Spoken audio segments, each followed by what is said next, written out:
Here's a question worth considering. If I handed you $100 right now, how far do you think that would get you? Here's the interesting part. It completely depends on where you are.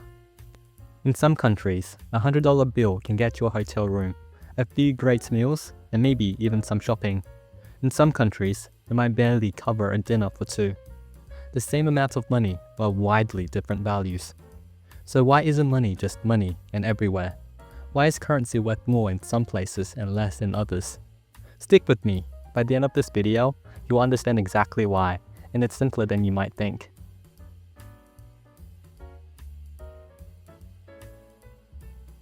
Here's the one idea that makes everything else in this video make sense. Money, or currency, works kind of like anything else you buy and sell. Think about concert tickets. If a popular artist announces a show and everyone wants to go, ticket prices shoot up. But if it's some random Tuesday show that nobody's heard of, tickets stay cheap. They might not even be able to give them away for free. And currencies work the same way. When a lot of people want a certain currency, say the US dollar, it becomes more valuable. And when hardly anyone wants a currency, it becomes cheaper. So the real question isn't why the dollar is worth more than the Vietnamese dong, it's why do more people want dollars right now. Once you understand that, everything else starts to click in place.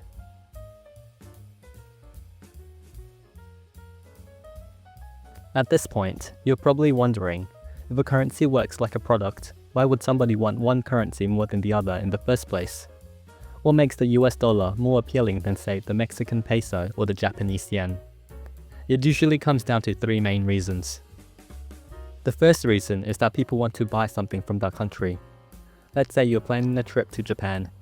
Before you go, you will need Japanese yen, since that's what's used to pay for hotels, food, and everything else there. Now, multiply that by millions of tourists and businesses all wanting to buy things from Japan. That demand alone makes the yen more valuable. The second reason is that people want to invest there. Imagine banks in Brazil are offering much higher interest rates on savings than banks in the United States. People around the world may want to move their money to Brazil to take advantage of that higher interest rates. To do so, they first have to exchange their dollar or euro for the Brazilian reals. The more people who want to do this, the more demand there is for the real, and the higher its value climbs. The third reason is trust. People generally want to feel secure with their money. The US dollar is widely seen as stable and reliable.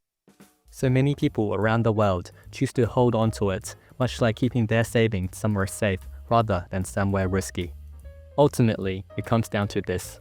People want a currency that can offer them the most, whether that's something to buy, an opportunity to earn, or simply a peace of mind.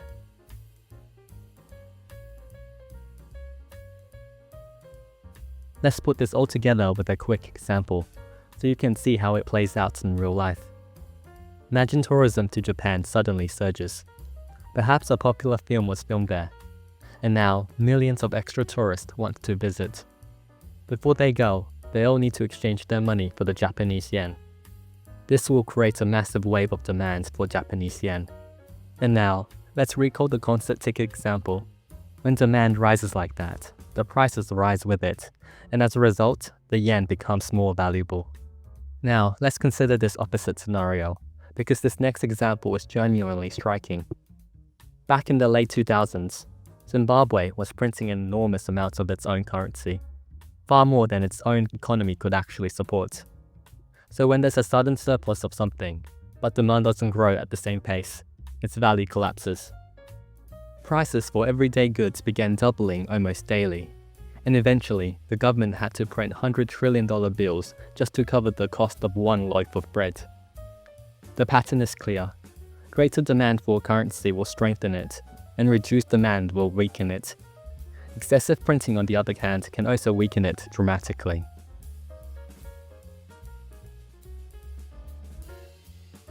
Here's another question worth considering. If the US dollar gets stronger, is that automatically a good thing for the United States? Most people's instinct is yes. Strong is good and weak is bad, but it's actually more complicated than that. When the US dollar is strong, it can buy more of other currencies. So if you're American traveling to Mexico or shopping for things made in China, a strong dollar feels great. But flip it around. If you're a company trying to sell your products to other countries, a strong dollar is bad news, because your product now costs more for people to buy abroad. Imagine an American-made car that used to cost 30,000 euro in France, now costs 35,000. Even though nothing about the car changed, people might just buy a car from Germany instead.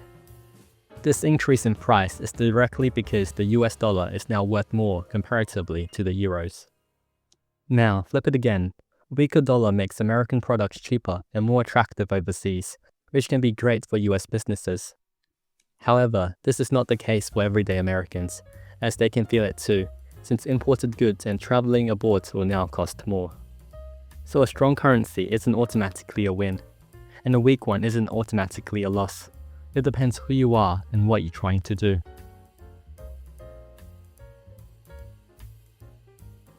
And now, let's bring it all together.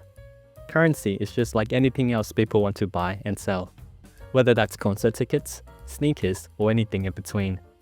When more people want it, it becomes more valuable, and when fewer people want it, it becomes less valuable. So the next time you hear that the US dollar is strong, or that a currency somewhere else has crashed, now you won't just take it at face value.